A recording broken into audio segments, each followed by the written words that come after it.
Good evening and welcome to another free talk by me, Sonia Roy, your host. Tonight we're talking about the middle way. The middle way is, a lot of people are like, so what is that? The middle way or the middle path is the term that Gautama Buddha used to describe the character of the eightfold path he discovered that leads to liberation. What are we being liberated from? We're being liberated from the constant cycle of reincarnation. So birth, live, suffering, pain, death. Rebirth, live, pain, suffering, death.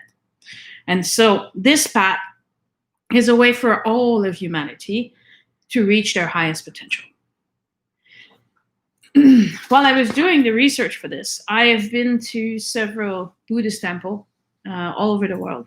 I attend these temples for classes, for meditation retreat, or for special events. So I gathered over the years quite a bit of information. But today, we're just going to be talking about the main principle step of the doctrine of Buddha. We're going to explain it, so also in English words, so that it becomes a little clearer. Because sometimes it's confusing because they're using words that are not of our language, and so we're trying to learn all these words when there's a perfectly good English definition for them. So I know the samsara and all these other words. However, I'm going to be using plain English for everybody, so everybody can be on the same page today. What is Buddha, first of all? Because if he's the teacher, like whenever I teach a class for my students here at the center, I always introduce myself. Yes, I always tell them who I am, where did I get my experience, why should they trust me to teach them properly. So it's important to know what is Buddha, because that we're going to be talking about his teaching today. Buddha is an honorific title to the enlightened one or the awakened one. Meaning that although we know of one Buddha, there could be more than one. All right? It's not limited to just one. In the same way that Christ is a title, we recognize one person as the embodiment of Christ, which was Jesus, but there could be more than one person whose Christ consciousness is living inside of them. Now, this title was bestowed on Siddhartha Buddha, Gautama, and but this title is like being a president or a CEO of a company. Many people can be president of the same company, right? It's just the title of president. Yes.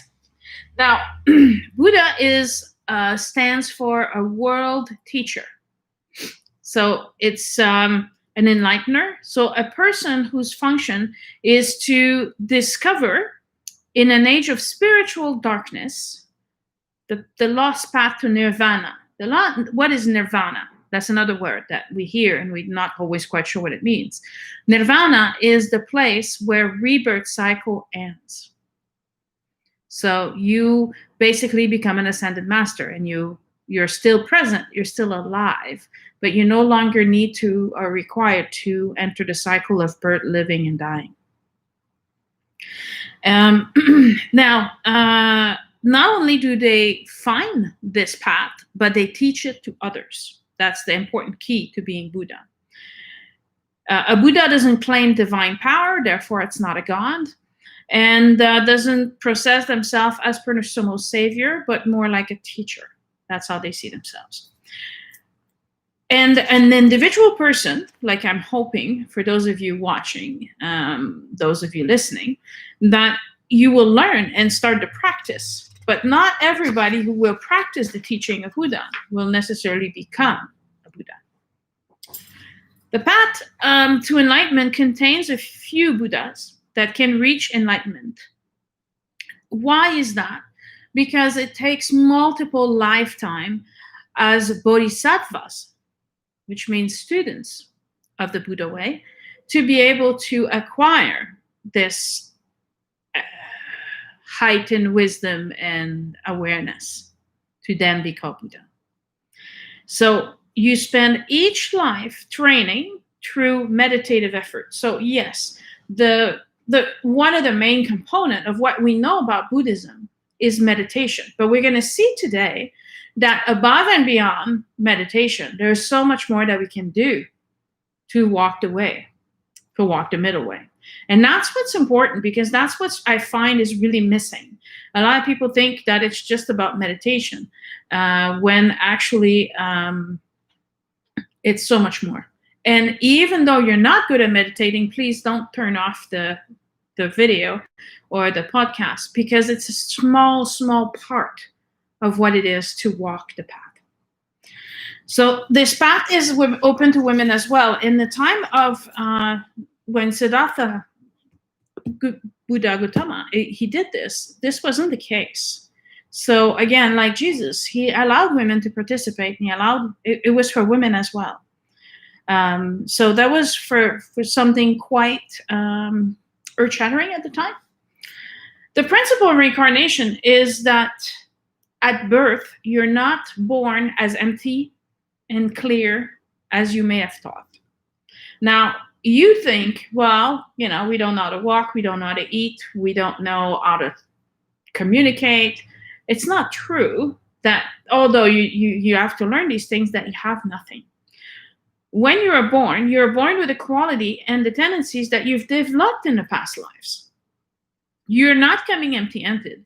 You're coming here in order to learn more and develop these qualities and these tendencies more, which is why we have children that are prodigy, right? Some children don't need to be taught how to play music. Mozart could play symphonies at 5. That's because it's not the first lifetime that he spent doing music. Yes? Now, to achieve Buddha, you must achieve a number of transcendent virtues, really important qualities. So these qualities that I said, that from the Bodhisattva is trying to learn, the student is trying to learn, are, and there's, I'll talk tonight about, there's different traditions in Buddhism. Just like with Christianity, there's Catholics, there's Protestants, there's Baptists. In Buddhism, depending on the region where you're at, there's different influences that over hundreds of years have affected the thoughts. But we're going to go and look at the oldest tradition, the Theravada. And in the Theravada, there's 10 qualities that you are striving for. Now, pay attention, because you're going to realize it's not impossible to have these qualities. And that's the beauty of this talk tonight. I'm hoping that all of you are going to realize, oh my gosh, I can do this. Okay, this is not above who you are as people. So the first one is generosity. We can all be generous. And why does it take multiple lifetimes to understand generosity? Because you have to be generous of money. You have to be generous of heart. You have to be generous in many different facets. Yes. The second one is moral conduct. We have to achieve a clean moral conduct. The third one is to achieve wisdom. And some of you may think, oh, that must be the hardest one to achieve. And I assure you, with the amount of greed there in this world, still today, I think generosity is just as hard as wisdom to acquire. I don't think that one is easier, but we can achieve it nonetheless.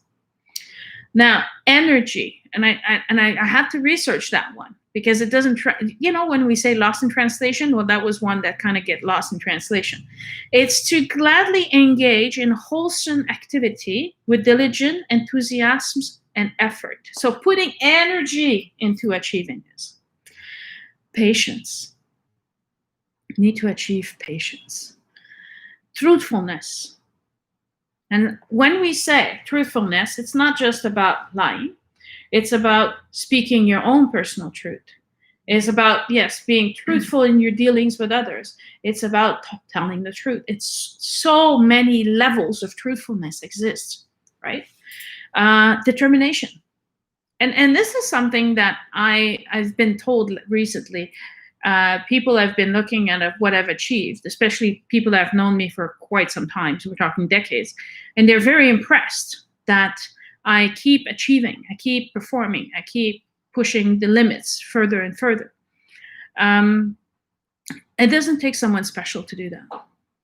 It just helps that I feel that I'm doing the right thing. And most of the time, when there's no determination in your life, when you don't feel this energy of, this enthusiasm or this diligence to accomplish what you're trying to accomplish, it's often because you're not in the right field. You're not doing what you're supposed to be doing, and therefore there's no energy behind it. The reason why I have so much energy is because I feel the rewards every single day. And so obviously I want more. So I work more in that direction. Yes. Loving kindness. Loving kindness, not just being kind, but lovingly kind, which could be close to what compassion would be. Okay. I was teaching Reiki this weekend, and I was talking about earth fire, right? So when the term is translated from the Japanese, it translates earth fire. So then you're saying, okay, so it's earth and fire, when really it's not. It's earth fire. So what is earth fire? It's magma, right? So when you're translating something and it takes two words to translate it, you have to think in yourself, okay, so then what is loving kindness? Loving kindness is compassion. Okay. Equanimity, which is defined as a mental attitude of balance, detachment, and impartiality. And I will talk about detachment tonight because it is the source of our suffering. And the middle way of Buddha is to eliminate suffering from your lives. So just imagine you're going to, after tonight, you will know the answer to eliminate all pain and suffering from your life. So then after that, what does it take? It just takes you to practice. It's up to you. The way has been laid out. The teachings are available. But you need to start acting and being part of the teachings. Right? So contrary to when we're used to going to school, memorizing stuff by heart, and as long as you recite them in front of the class in the right order with the right intonation, you get an A+. This is completely different. You need to be living this teaching. That's the success of this method. And then finally, renunciation. And I was like, what am I renouncing, right? What am I giving up? What do I have to say no to? And you're renouncing lust, cravings, and desires, right? So and we'll see how Siddhartha Gautama arrived to this conclusion. He is known as the Light in Asia, a great spiritual teacher. That guy has been now for almost 2,500 years, been guiding the people of Asia, and now much, much beyond the borders of Asia, ethically, socially, and with humanitarian ideas. All right, so it's important to say that it's not a religion, because he's not a god. This is really about, as much as Jesus was about the heart and the emotion and the love, he's about the mental discipline. So you could be a Christian and a Buddhist, because one is a way of life and the other one is a matter of faith. They're not the same. So they don't contradict each other. So when I have people visiting me at my center and they see the picture painting of Jesus in one room and they see Buddha in the other room, they're a little confused at first. But they're different teachers, right? So it's not that one is better than the other. They teach different things. Spiritual teaching, yes, but different aspects of spiritual teaching. So the Buddhists, the idea of Buddhism is to reach this path where you let go of all pain and suffering, and therefore it's kind of a quest, right? You're going on a quest. So it's not supposed to happen overnight. And we will see by exploring Siddhartha Gautama that it didn't happen overnight for him either. It was quite a struggle for him, which might help us feel a little bit of relief knowing that it took him a while as well. Yeah. And I think that if we could find the missing years of Jesus' life in the Bible from 12 to 30, we'd realize that he too, had some struggles, and he too had to take some time to learn what he learned and then teach what he was teaching. So the one of the key elements of Buddhism is that nothing is stable. Everything is in a constant movement. They talk of the wheel of Dharma. Dharma is life, basically. Okay, so the wheel of life. Who else has a wheel of life in their culture? Yes, we will see that the Celts had the wheel of life, and we know that the Native American have the medicine wheel. They're all wheels. Why? Because it's always in constant movement. There's constant learning, and there's constant sharing of experiences. And that's the key to everything. So therefore, this too shall pass. Yes? Now, his birth, he was born on a full moon day in May, about 563 years before Christ. Now, again, here, there's a little bit of variation on the exact day. All we need to know is that he was born a few centuries before Jesus. I think that's what's important. It situates us about where it was in time. He lived and he taught in the northeast of India, and that's about present-day southern Nepal. Okay, so he was at the foothills of the Himalayas, and that's where he traveled, and that's where he was teaching. In his early life, he was considered a prince. And if you look back in history, there wasn't quite a kingdom there. So the closest thing that they can think of was that he was the son of a most likely chief of the elders council. So he was still quite important. And compared to other people, he was well off, right? He was known to never have known pain. He was known never to have known hunger or sickness. And at 16, he was married to a princess, or his equivalent in society. However, 16 is quite young, right? For those of us, if we go back at 16, we didn't quite know a whole lot back then. And it's only after he was married for a while and he felt his life empty. And he started questioning himself, what's the meaning of my life? Why am I here? Why? Just to eat, drink, and be merry? Just to wait for my turn to be in power? And because his father was part of politics and everything like that, he questioned, why is this happening? Why am I here? Why do I need to be here? Why am I so important? And so at 29, so we're talking 13 years later, he left his wife and his son, walked away, and went on his quest to find the light. Illumination, understanding, knowledge. He cut off his hair, which is a big thing. And now if you wonder, why do they cut their hair? Now you know, because that's what he did. And so if you're entering this quest, if you're entering the path to enlightenment, you will cut off your hair, because that's what he did. And for him, he was known as the most beautiful human being. He was apparently of a rare absolute beauty. And cutting his hair technically would have made him ugly. So he was rejecting the standards of beauty at the time, and decided to simply dress himself, instead of the rich silk and whatever else he was wearing, simply a saffron robe, and started a homeless life of renunciation. So renouncing all pleasure, so renouncing his wife, so sexual relationship, he renounced everything, and he literally became homeless. So it's one thing for a poor person to say, I'll live poorly. It's a different thing for a rich person who's always had absolutely everything in their life and walking away from that.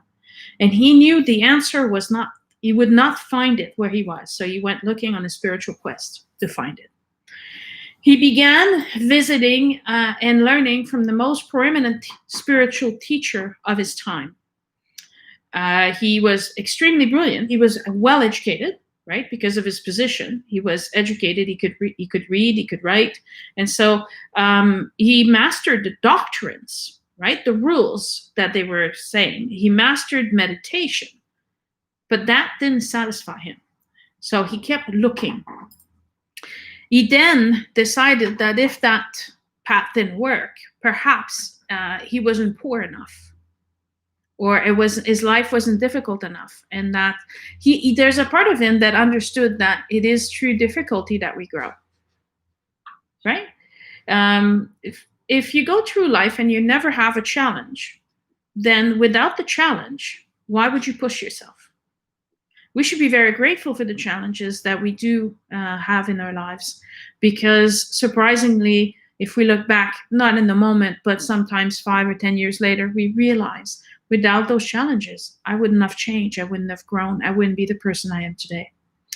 Now, we were discussing this in the car the other day. What is it? Necessity is the mother of all inventions. Yes. And so he put himself in a place of necessity. He decided to adopt the path of extreme asceticism, which means practicing self-denial. So he would not give himself any pleasure. So we draw pleasure from being touched. Nobody could touch him. We draw pleasure from eating good food. And all he ate was the droppings of birds. And, he wouldn't eat food. He gained control over his desires and appetites by denying all of them. However, following this path, this rigorous self-denial, this extreme abstinence, he almost died. And he still didn't feel peace. He still didn't feel that he had reached this path of well-being. And that's when he discovered the middle way. Right? So now you see that he's put himself through his own suffering.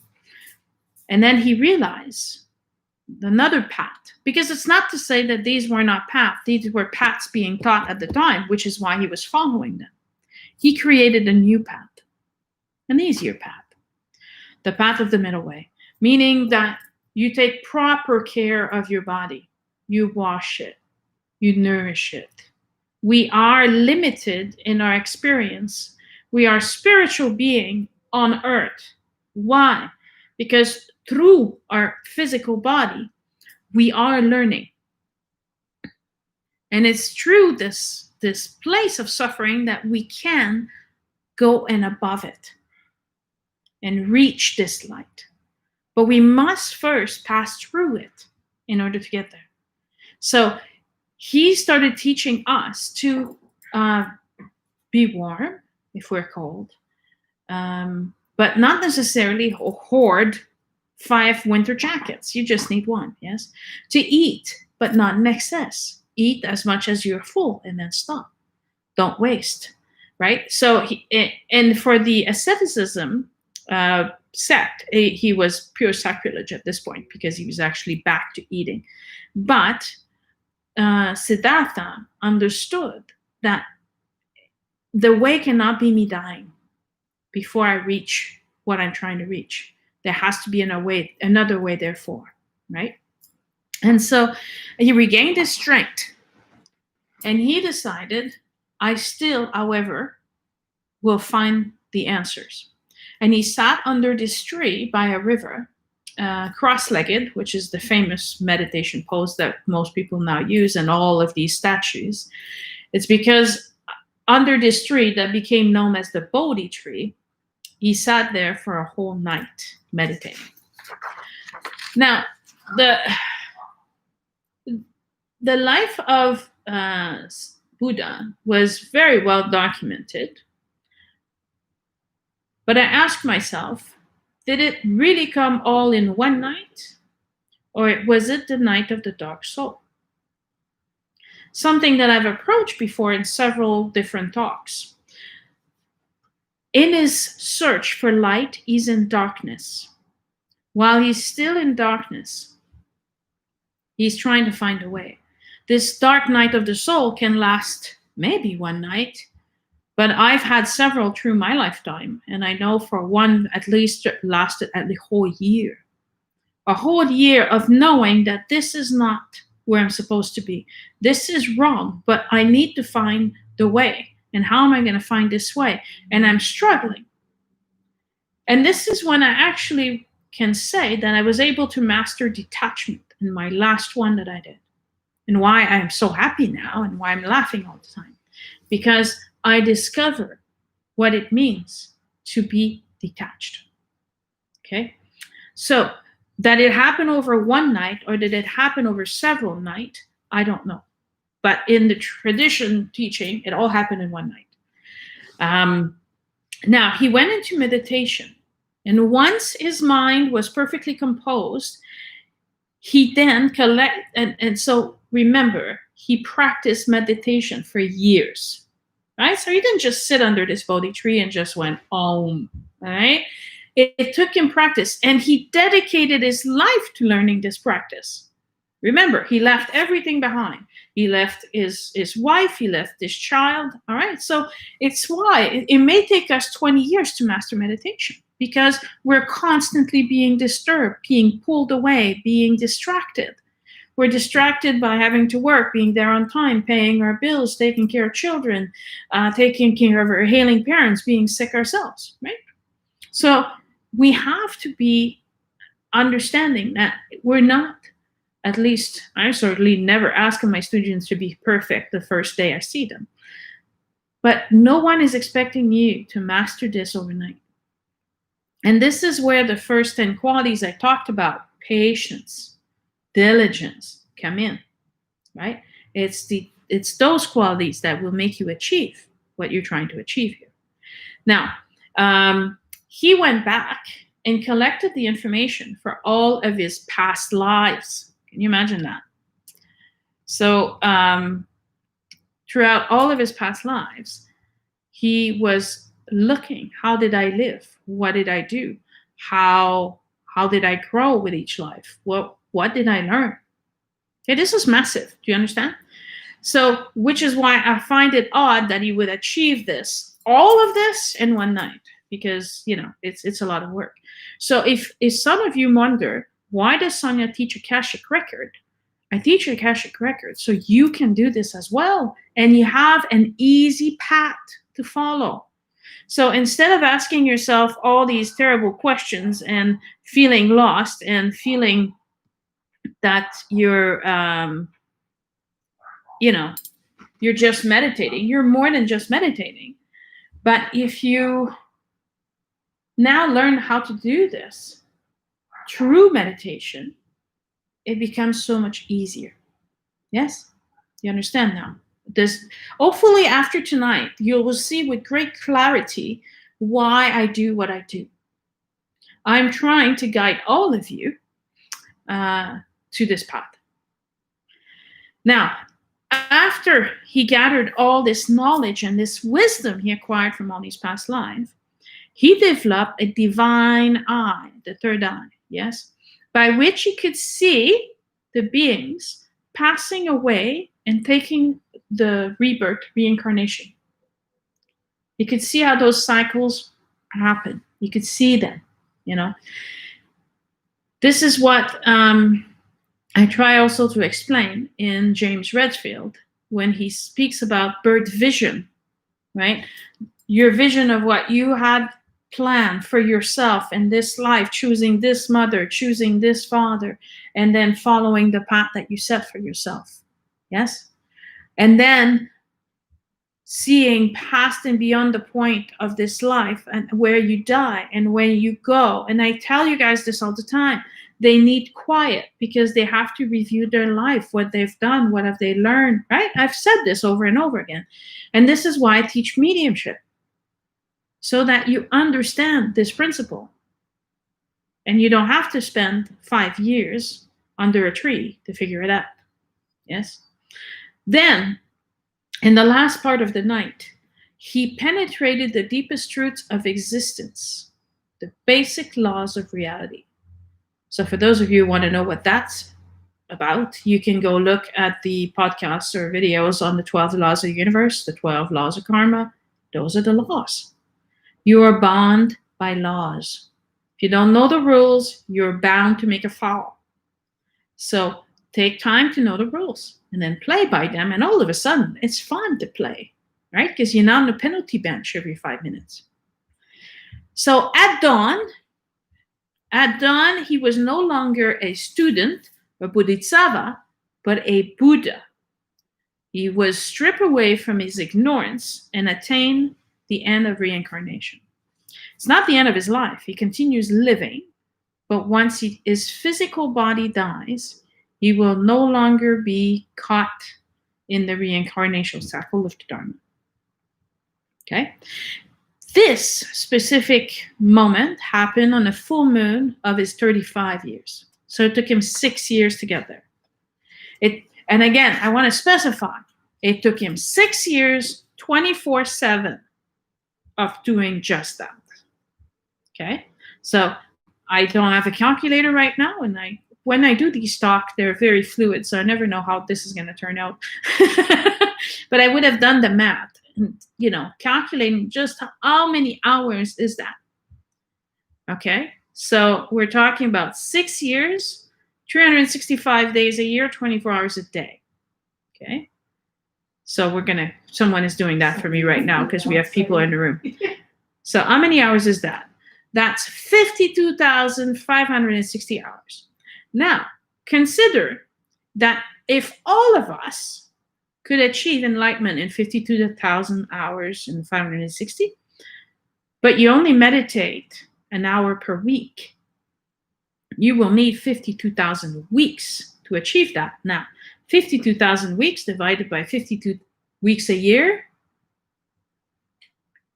it would take you 1,000 years, which is why you reincarnate and come back and do it again and again and again. The problem is as you're doing this, you're losing a lot of the years learning to eat, learning to walk, learning to talk, yes?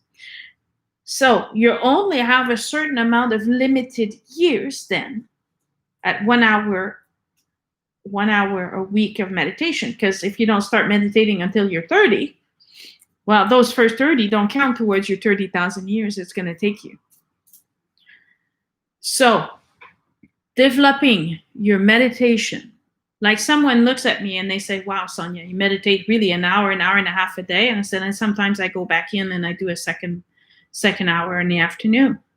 Yes, I meditate a lot. It's nowhere close to what Siddhartha Gautama was doing. So hopefully I've done a lot of meditation in my past life so I can accumulate to this 1,000 years. Yes? So what makes this reincarnation? Because some people seem to be born with what's called the silver spoon in their mouth. Yeah? And they don't seem to struggle. They have everything. Whereas others are born orphans and they have nothing. So I'm going to make a bracket here. You have then to make a choice. Okay, part of it is choice. You can choose to say, oh, woe is me, poor me, look at me. Or, like my friend in Peru, say, the circumstances under which I am born will not dictate my existence. So he's very young. And when I met him the first time, he was 22 years old. And he told me very seriously, I will open my own business, my travel agency. I will let the world discover my country. I'm proud of Peru. And he achieved that within 15 years, not even 10, because now he's quite successful. All right. So don't think that where you come from, how you were born, and how difficult your childhood was is an excuse for you not to be successful at this, because it is not. I'm sorry. There's compassion and then there's excuses. And I will give you all the compassion and the love that I have, but I will not allow excuses to take place. For those of you who wonder, I've not had an easy life, and I've written my biography to allow you to see that I did not let my childhood, my pain, and my suffering dictate who I would become today and the good that I can do to the world today. Now, why certain people are born and it seems to be easier than others? It's because of what they've achieved in their past lives. Remember, you're born with those qualities. So your karma is based on your good deeds and your bad deeds. It's based on your actions. This is important. Pay attention. Now, if you were making notes, this would be the time to write notes. Your actions, because they have consequences, but so is your speech and so is your thoughts. Even your thoughts are creating vibration in your field of energy around you that is affecting the life that you have now, right now. So when I say, I will not let the past dictate who I am today, that's a thought. And therefore, then I move into action. My thoughts is the first place where it starts. My words, right? Saying to someone, I love you, can be just as powerful as giving them a hug. Or just as destructive, I hate you, I'll kill you. Even if you're not killing them, you killed a little bit of them anyway. Okay? Watch your words, watch your thoughts, watch your action. And then at the end, we'll talk also about free will, because you have free will. So free will is the bow on the package in the end. Yes? Now, after all this, Siddhartha Gautama says to himself, I have the answers. He's happy. And then he looks around. He's contemplating the world around him. He left the Bodhi tree, but returned often to sit there and observe the life of the villagers, observe the people passing through. And he, as he gazed upon the world, realized there's still so much ignorance in the world. There's still so much pain in the world. And he was moved by deep compassion. And he decided to teach what he had come to know. So at first, and this is important, we never know what we're meant to be doing, you know? And maybe it would be very intimidating for someone to say to you, oh, you will become a world teacher, you know? I think that would be an hindrance rather than a help. But when you're following one step in front of the other, eventually it leads you on this path, and you know that that's the next step. And he doesn't know yet that he's going to be a world teacher, but he's willing to help those that he sees, right? This is how it all started. And he didn't want followers, but he did travel from village to village, and he allowed other people to travel with him. That was okay. But he didn't want them to call themselves followers of him, right? They were there. If you want to come, I will teach in this village next. If you want to follow me, you come and follow me, that's fine. But, I don't want followers. He taught and traveled for the rest of his life.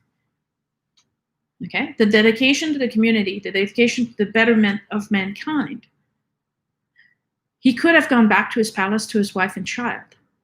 His wife and child became his students. Right?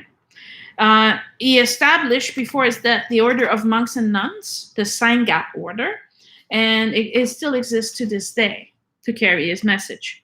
On his deathbed, however, when they asked for him to have a successor, he said there will be no successor. There will be. We're not building anything. You will continue teaching what I taught you. If you want to help, if you want this to continue, that's fine. But there will not be someone in charge. You will all be equal under the sun. And so on the first full moon of May of 483 BC, before Christ, he died at the age of 80, after 45 years of ministry and teaching. So he was very adamant that this was not a dogma in the sense of you had rules and worshiping or anything like that. It was a constant state of learning, mastering oneself, one's mind, one's emotions. That's what it was. It was a work that you can do on your own. You don't need to belong to a group. You can be isolated and still achieve this, or you could do it as a group. Okay? Now, beyond the fact that he does not need to reincarnate anymore, which gives him the classification of being an ascended master. That's what an ascended master is. Oftentimes, we know the last incarnation of an ascended master. Like for Jesus, it was his last incarnation, but his soul name was Lord Sananda.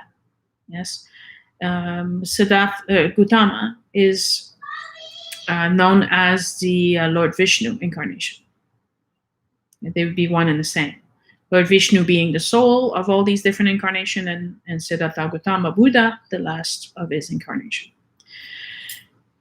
This is the true spiritual freedom, realizing that we are not prisoner of this cycle. And we don't have to be. So, there's 4 noble truths. 4. Well, there's not 50 for you guys to learn, right? And I'm going to make it simple enough that you should understand these 4, right? And again, Buddha didn't insist that we needed to memorize these words by heart. He wants you to question and understand what I'm saying. So if you have questions and you don't understand, I know I usually ask you to wait until the end of the recording to ask you questions, but please, I'm actually for the first time going to invite you to post there's lots of people on Facebook watching us right now. There's people on YouTube. If you do have questions, you can write them down and I will clarify as I'm going. The 4 noble truths are the truths or reality of the spiritually worthy ones. Who do you think those are? The spiritually worthy ones. You are. You, by virtue of being human beings, are the spiritually worthy ones. And you should live your life by these 4 noble truths. Traditionally, these noble truths were considered the basic of Buddhism teaching. There are several realms of existence, and each of these realms can reach this enlightenment, this light, and the ending of this reincarnation cycle. When I said the word samsara, I said I would explain. Samsara is the continuous cycle of birth, life, and death. Yes. So the end of samsara is the beginning of nirvana. All right. So now, the first noble truth is that life involves suffering. Now, is anybody going to disagree with me? Right? That's an easy thing to understand. Yes. So suffering, unhappiness, incapable of feeling satisfied, actual pain, all of those are part of the samsara, the cycle of rebirth.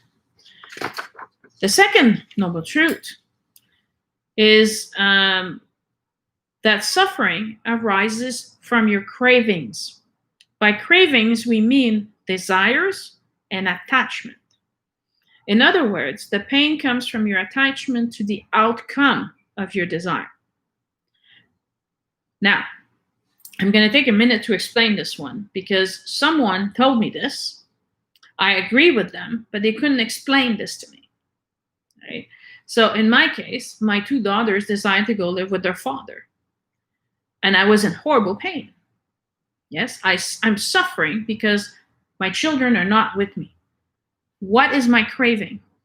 My craving, so we're not, I'm explaining it so you understand. We're not talking about food here, right? We're not talking about chocolate or cookies, right?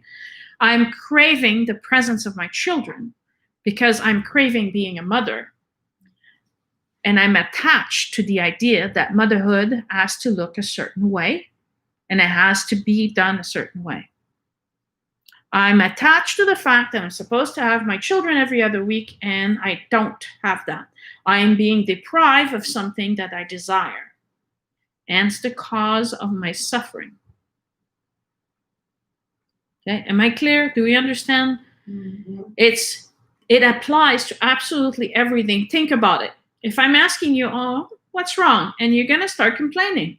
What you're complaining about is your craving. It's something you don't have. And you don't have it, and I'm asking you, and I do this to my students all the time. Trust me, if you'd be able to, one of these days, I should have all my students in a room and just let them talk about me so you could hear everything they have to say about me. That'd be an interesting talk. Like, I think I would enjoy that. And then I asked them, but Do you really need that? Why do you want that so bad?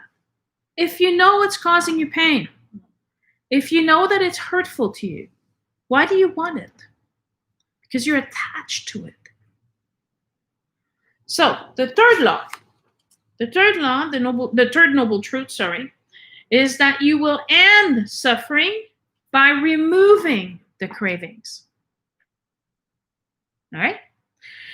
So far, I'm following this person who's trying to help me in my dark night of the soul. Remember I said I had the dark night of the soul for a whole year, and I was in terrible pain, and it was incredibly difficult. And I'm trying to understand, why is this happening? Why am I suffering? Why? Yes. And but this person at this point is unable to explain to me how am I going to end the suffering by removing my attachment. All they said repeatedly over and over was, just release it. Just release your attachment. This is easier said than done, because we're not talking about a chocolate cake. We're talking about my daughters that I gave birth to, that I loved, that I raised, and that I feel were taken from me. Right? So I really, really, really, really, really struggled with this until someone else explained it to me. And God bless them, because they did help me release my suffering. I am detaching myself from the attachment that it has to be a certain outcome, that it has to be done a certain way. I'm not releasing my daughter from my love. I still love my daughters. I'm still there for them. I'm still listening. I'm still calling. I'm still talking. But I release my attachment or my craving to have them with me a certain number of days a week, or a certain number of hours, or whatever. I let go. And instead, whenever the time comes for me to be in this moment with them, I am the blissful moment of being with them. And when they leave, I'm not sad. I know I will miss them. And I don't know when I'll see them again. Because they have free will. I don't. However, I know, and they know, I love them. I know, and they know, I'm always there for them. I know, and they know that all they have to do is call and come, and they will receive affection and love. And then all suffering left. I was free. The fourth noble truth, there's a way to end all suffering, and it all is in your head. Which is why Buddhism is a mental discipline, right? So the way to release your suffering is to renounce attachments or desires, and then it will end. Okay? Now, you might need to listen to this talk again. Okay, but this is the biggest thing here. These are the Four Noble Truths, which, by the way, I have several books that I use to prepare for this talk, and one of them is called The Four Noble Truths. So it's not that there's not a lot of books out there. I just encourage you to try to find a book that is explaining things rather than just citing things, right? It's nice to have the explanation, the understanding. This is what I'm offering this to you today, is to try and explain something and make it so that you can all go, oh, right? Instead of me, it shouldn't have taken a whole year. Really shouldn't. But I didn't have anybody who could explain this releasing of attachment to me. So I knew what I had to do, but I didn't know how. Okay. Now, Buddha always asked his disciple to follow him on the basis of their own understanding, not to follow from blind obedience and then questioning, unquestioning trust. This is very important, because when I hear nowadays, I'm part of this group and I'm not allowed to read these books, I don't understand. I'm like, what are they afraid of? That you'll find better information elsewhere and that you'll leave them? And so they're putting you in the box and not allowing you to look beyond. Anything that forces you to live inside of a box that takes away your free will to ask questions and to question what you're being asked is wrong. There's a matter of having faith, and then there's the matter of blind trust. I do not blind trust. I'm sorry. I just don't. That's not my nature. We were recently doing the 21 Days of Abundance, which is going around the world like crazy right now, from Deepak Chopra. But I was doing the exercise in French. And knowing what I know, one of the exercise very early on didn't sound right. And I was like, this is, I would think that Deepak Chopra would know more about abundance than this exercise. This doesn't make sense to me. And I got in touch with a person who asked me to join their group, and their answer was, just trust the process. And I was like, yeah, no, sorry. And then at the same time found another friend who's doing the Deepak Chopra 21 Days of Abundance, but in English. So more likely has the original exercise that were not translated to French. And I was right. It was missing an entire section of the exercise. Okay? So you're not dumb. You're not stupid. And you know things. So Buddha is 2,500 years old wisdom. And he says, do not have blind obedience and don't give your trust without having earned it. I'm the first one to ask the question. If I'm not free to ask the questions, I will leave. Okay? You should be able to explain things to me if they are true, if they are right, then it should be able to explain it. Yes? Okay. So now, he invites anyone who would like to follow Buddhism to investigate his teaching, to examine them, and to reason with their own intelligence. Okay? Now, now you know the vulnerable truths. Life is suffering. Suffering comes your cravings and attachment. You can end suffering by releasing your attachment. It's very simple. Okay? In order to get there, we have 8 things that we can do to get us there. Because, like I said, it's easy to say someone, release your attachment. Release your attachment. For a whole year, I've heard, release your attachment. But I was missing the 8 spokes in the wheel. Okay? So I will explain each of these spokes, which are represented by the Dharma wheel. All right? Each of the spoke is an element of the wheel, of the path. All right? So now, the practices, first of all, the first one is right view. Okay, understand, this is being translated, yeah? So right view mean to know the basic truth of your existence. What's the basic truth of your existence? Your actions have consequences. Death is not the end, because there's reincarnation. So if you think you got away with it in this life, let me tell you, just wait. Our actions and beliefs have consequences after that, obviously.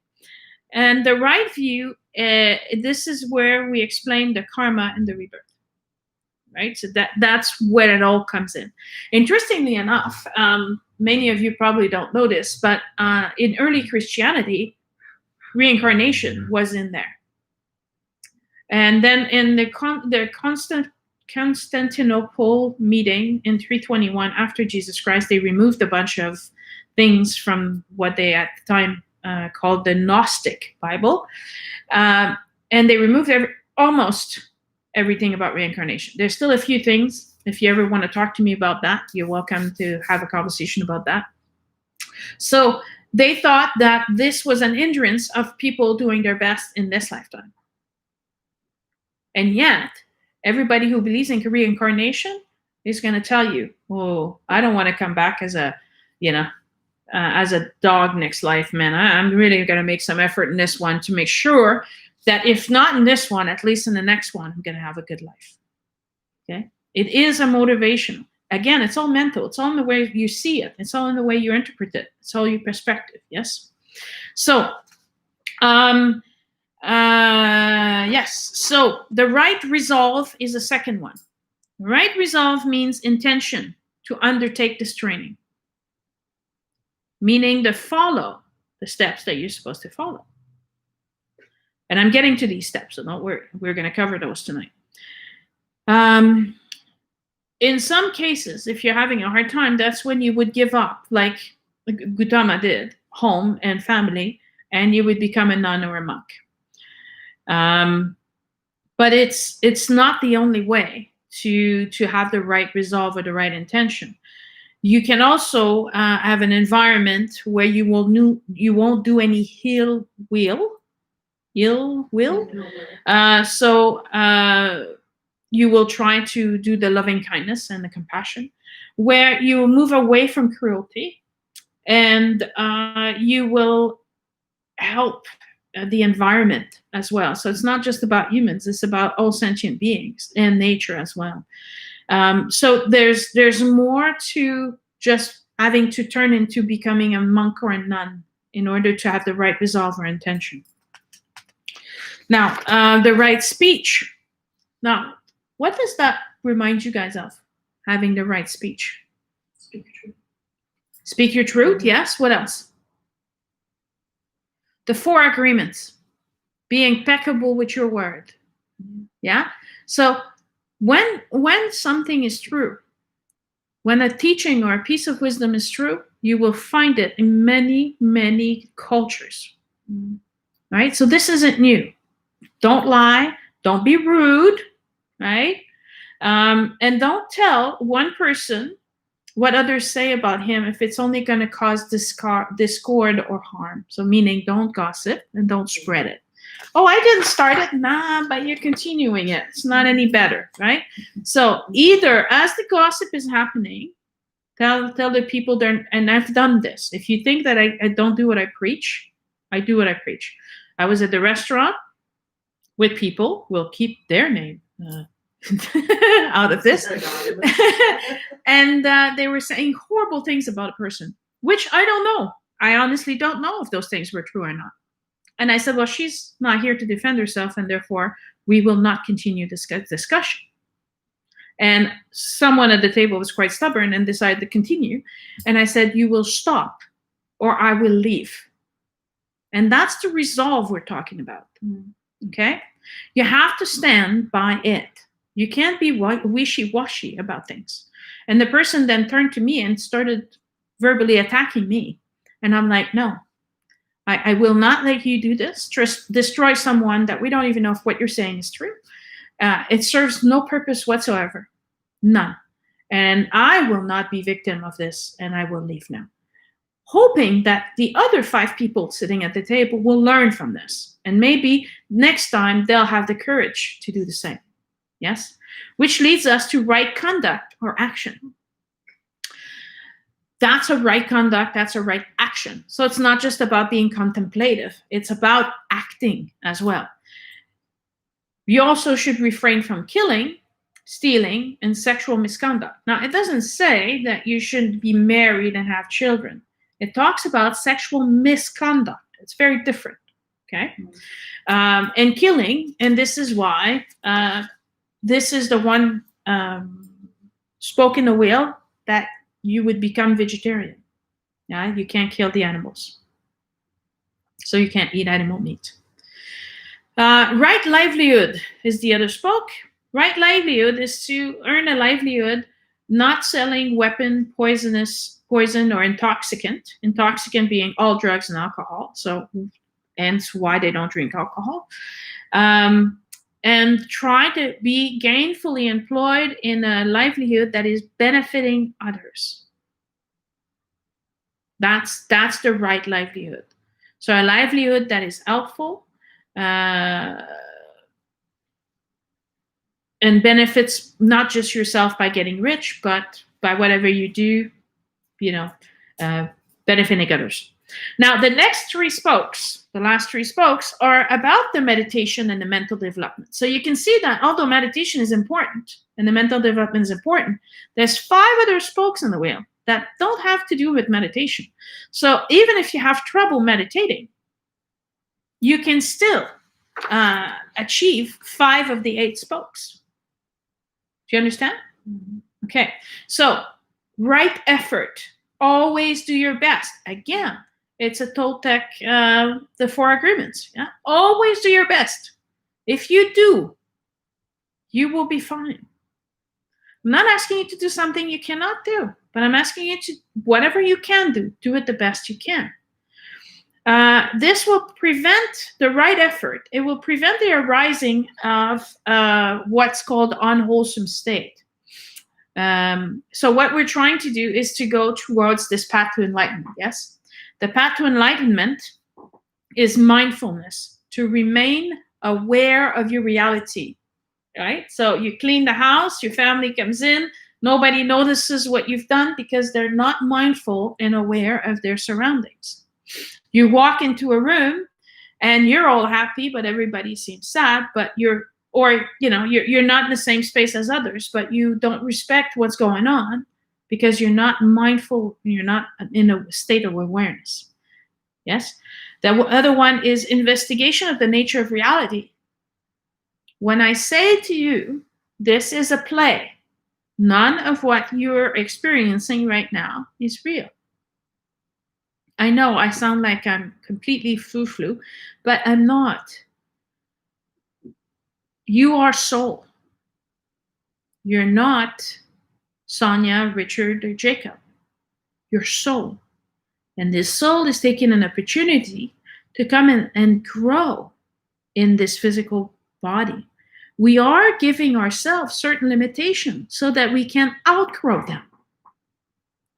Right? So be mindful of them. Your suffering is caused by you, nobody else. Energy, meaning the determination and effort, right? It does play a role. The joy or the rapture, finding happiness, laughing, right?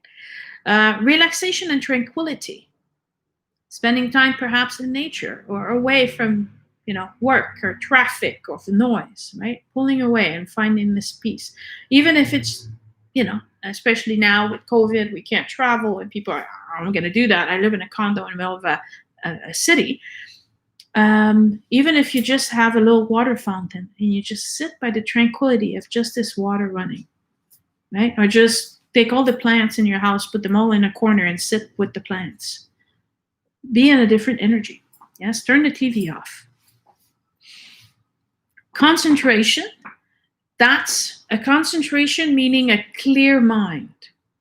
Being able to focus, being able to think properly. Meaning there'll be no worry and there'll be nothing bothering you or going around in a circle. Remember, this is for meditation, is the way to get these to this place. Yes. And then finally, equanimity, which, if you notice, these are 7 of the 10 qualities required for the student, the Bodhisattva, to become a Buddha. Okay?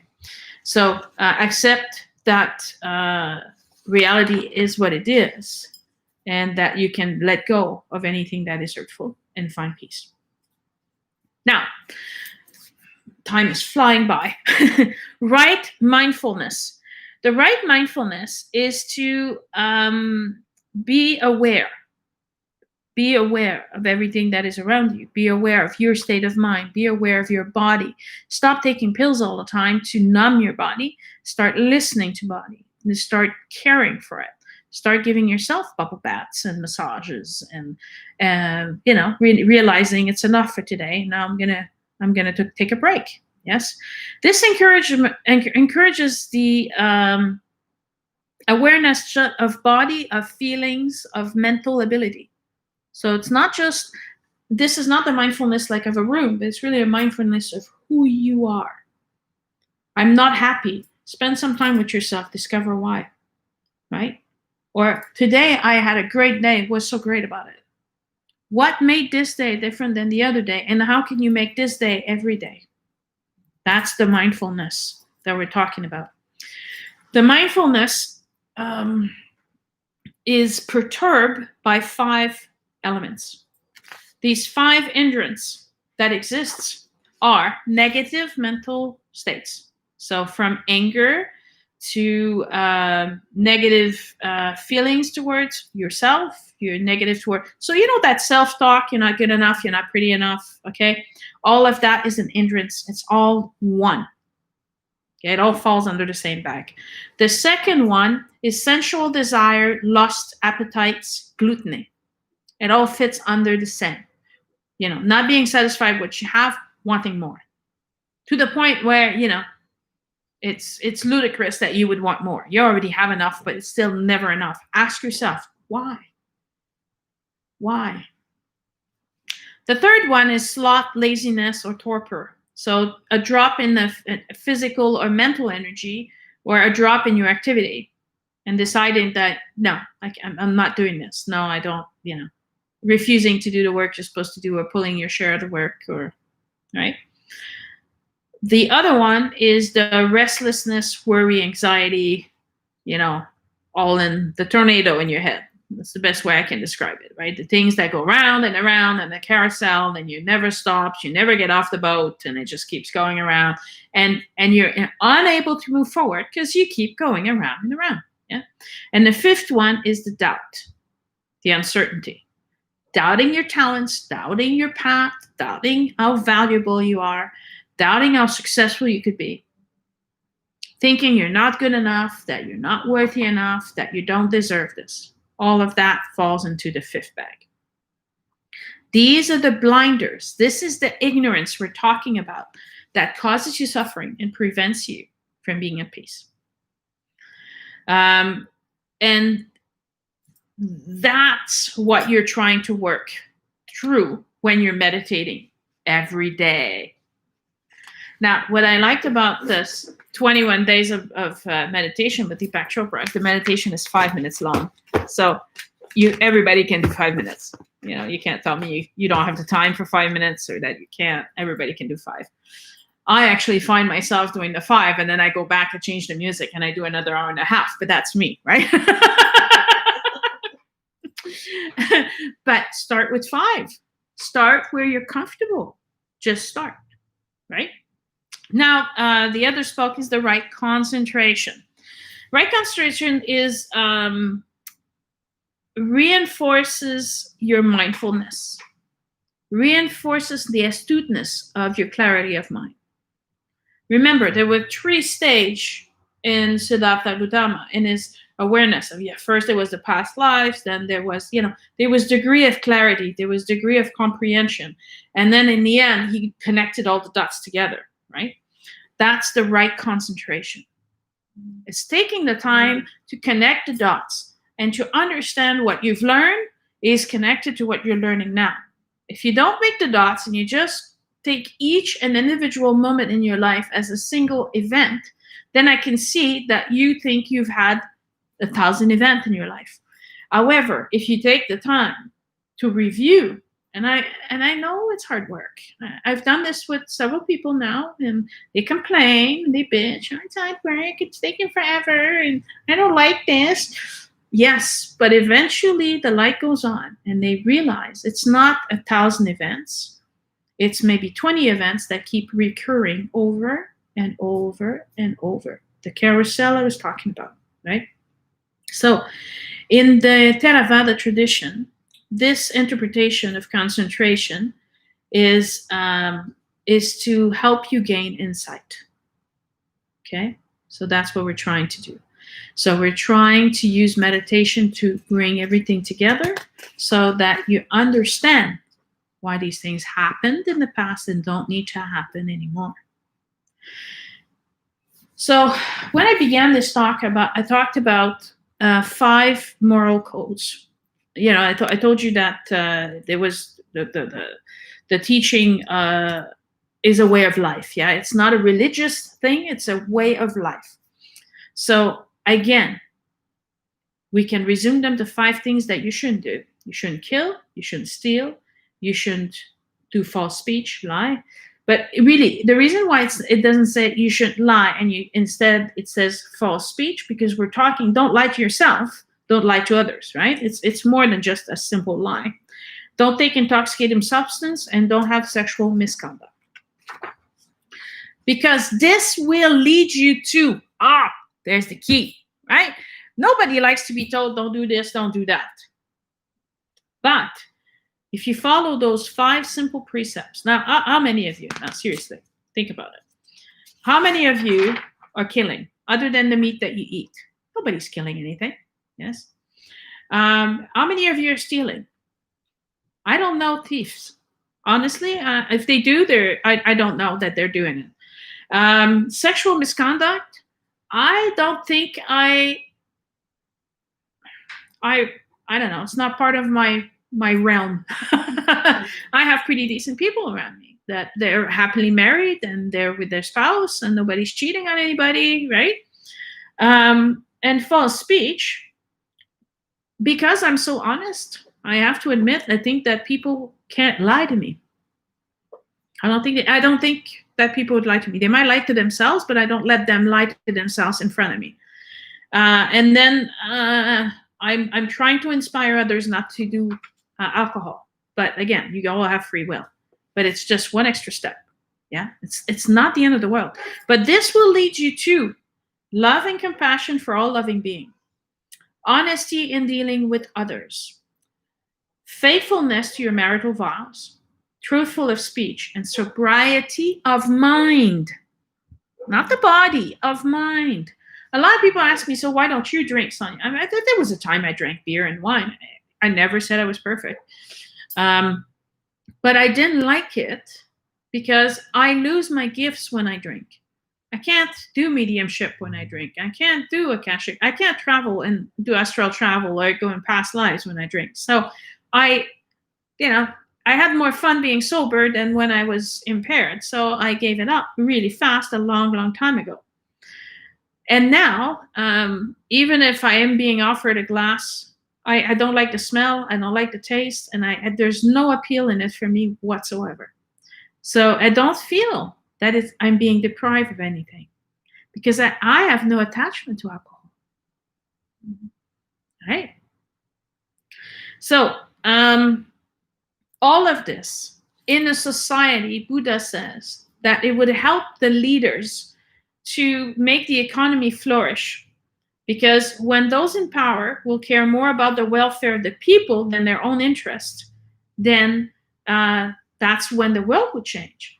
But I push this a little further 2,500 years later, and I tell you that if, as people who are in control and in power of their own lives, if you, in each one of your lives, think of the welfare of others before your own personal interest, we will move things a lot faster than if we're waiting for that one president or one prime minister to do it for us.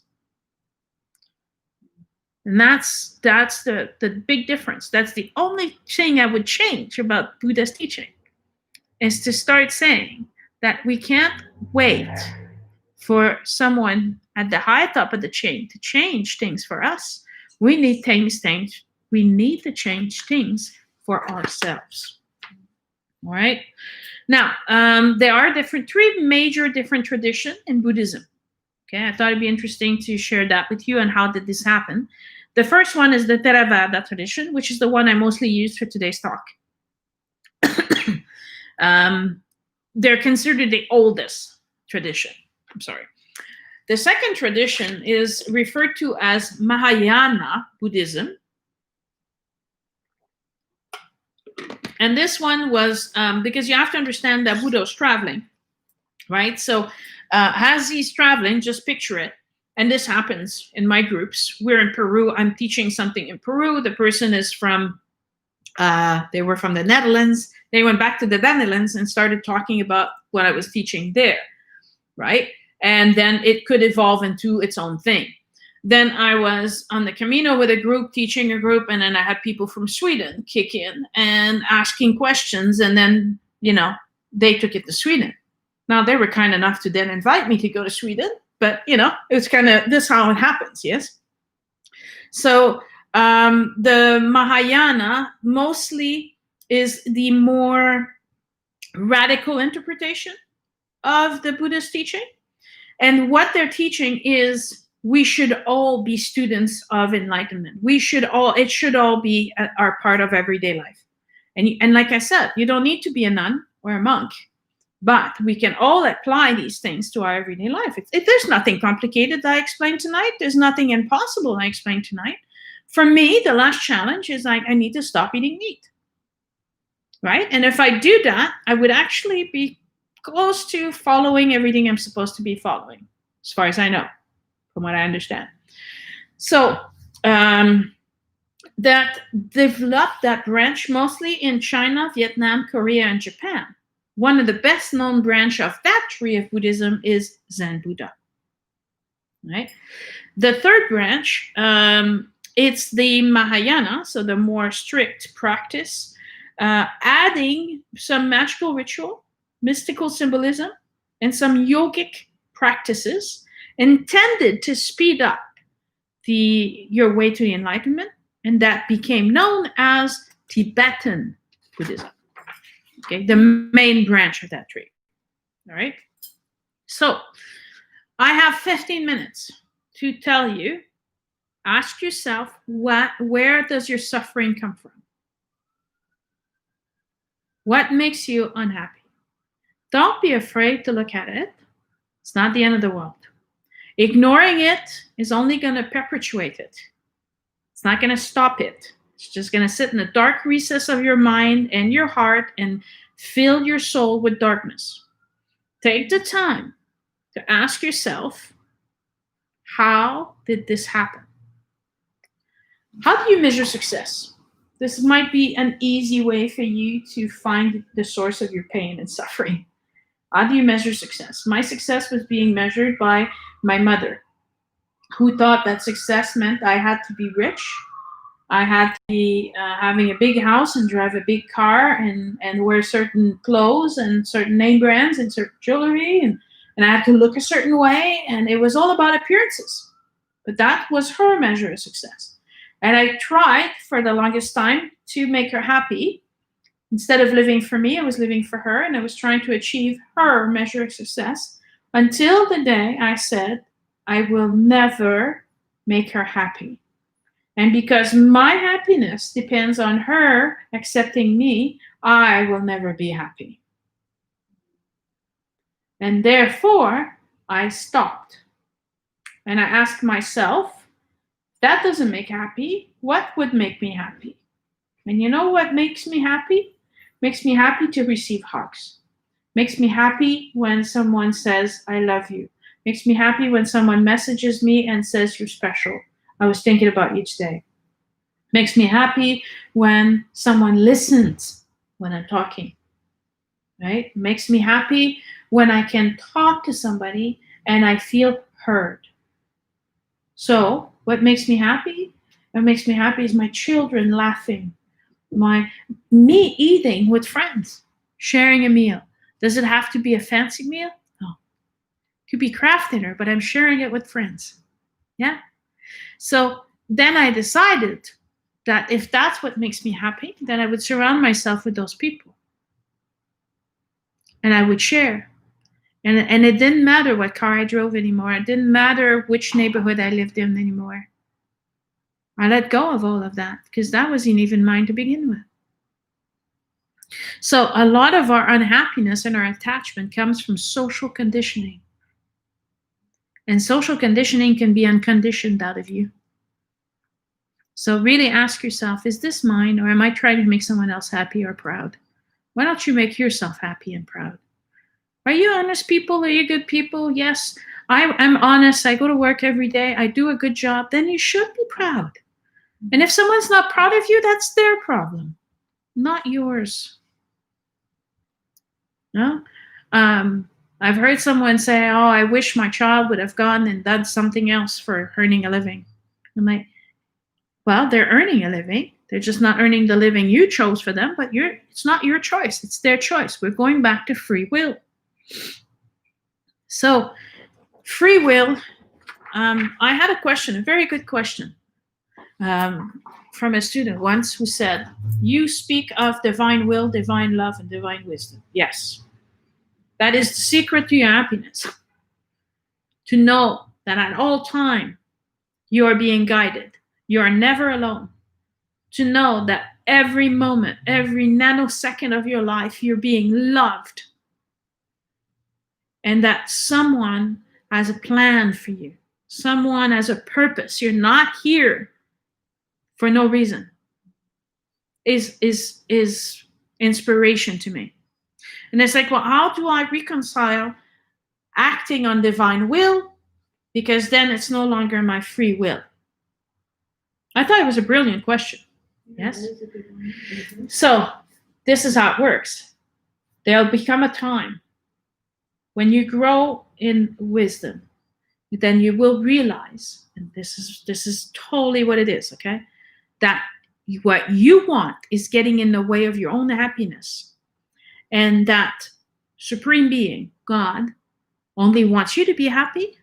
He's waiting for you to give up your attachment to give you happiness. He's not taking it from you. You're taking it away from yourself.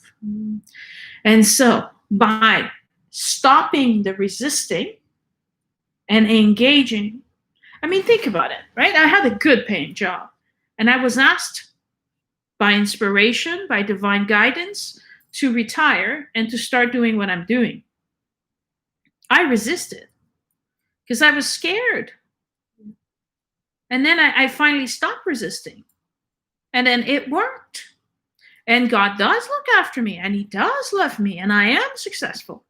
And the more then that I receive more guidance, and the more then that I say yes to this guidance, and I do what I'm being asked to do, which at one point was, you're going to go teach in Europe. Do you want to? Like, I don't know how I'm going to do this. I don't know how this is going to happen. But yes, if you make things happen and this offer comes, I will say yes. And guess what? The offer came, and I said yes. And now I'm teaching in Australia, and I'm going to be teaching in New Zealand when the borders open up again, right? I'm teaching everywhere. What's next? I don't know. I'm not going to be attached to the outcome. I'm going to let myself be guided and do the best that I can. But every time I am proposed a new inspiration, I am ready and prepared for it. Never once was I asked to do something that I couldn't do. Never once was I asked to do something that made no sense to me and I didn't have the qualification for it. I am the living proof to you today that if you make peace with yourself and you realize that you're part of a bigger dream, and that in this dream you're important and you're valuable and you're honored and you're respected, that's going to be the life you will live. Live a life of blessings, a life of appreciation, right? How can I not smile? How can I not be happy? Yeah? So it's about, detaching from our self-interest and moving into more of a universal perspective. Because as I'm doing this for you, it helps me as well. And as the world and the people around me change and become better and happier, what happens to me? I become happier. It's self-serving, really. But at first, oftentimes you won't necessarily see the benefit to yourself until you embark on the journey and you make the change or you make what's asked of you. Just like Reiki, right? We'll take an example. I tell everybody that one person per household should know Reiki, just like they should know first aid. Why? Because then they can affect and change the energy of the household and affect the entire little community. Yes? But every time they give Reiki, they realize, I feel better after. Yes, every time. So then that's when they realize, I should do this more often because every time I do it, I feel better. This is the same thing.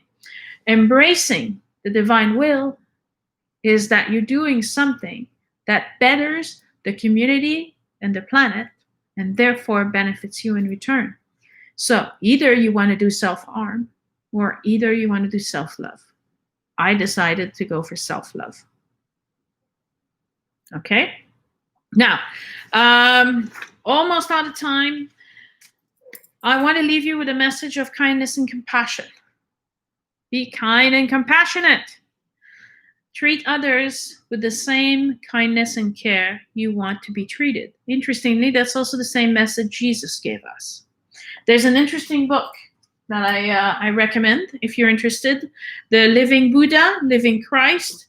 And I'm sorry, it's Thich Nhat Hanh. Beautiful book.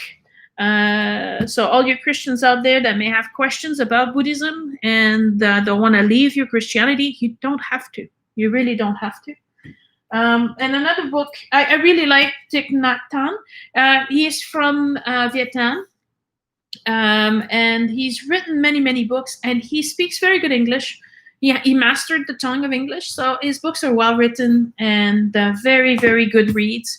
So The Art of Buddha's Teaching is one of his books.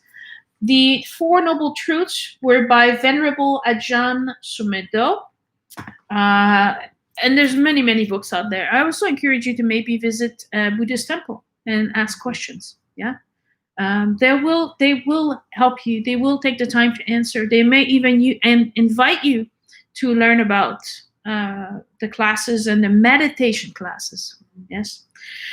The process is easy to follow, and all you have to master is yourselves. Okay, so it's not about economical or technological development, but it's really about or religious or anything else. It's really about your mental and moral development. It's all about you. It's your practice about you, getting to know you, getting to love you, and then sharing that love to others. So we have 3 minutes for questions. Does anybody have any questions? No questions online? You beautiful people, anything? No, it's dead silent. I know you're all watching. I can see the numbers, but I want to thank you for joining us today. Next week is, I believe it's aromatherapy. So again, Tuesdays, our favorite day of the week for this wonderful time. If you can't join us, don't worry about it. The videos are although they're being live tonight, they're always on the Facebook page and the YouTube page, and also can be downloaded as podcasts.